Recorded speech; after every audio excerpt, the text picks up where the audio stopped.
করতে হবে। লোকজনদেরকে মোটিভেট করতে পছন্দ করি, যেটা হক কথা, যেটা সত্য কথা, যেটা কল্যাণকর কথা, এইটা আমি বলে যাব। আমার আলোচনা থেকে কোনটা সঠিক, কোনটা ভুল, কোনটা হক, কোনটা বাতিল, আমার ইন্টেলেকচুয়াল শ্রোতারা ওইটা বুঝে নিবে।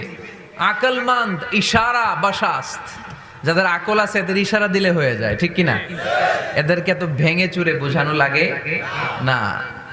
তো এই জন্য আপনাদের কাছে আমি আবেদন করব, যারা এগুলো করছেন এগুলো বন্ধ করেন, এগুলো বন্ধ করেন। দেশের নেতৃত্ব স্থানীয় পর্যায়ে যারা আছেন আপনার তাদেরকেও আমি বলি, আপনারা এগুলো আমলে নেন।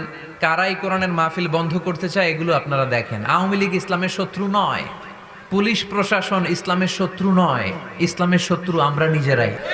যুগ জামানা পাল্টে দিতে চাই না অনেকজন, এক মানুষই আনতে পারে জাতির জাগরণ।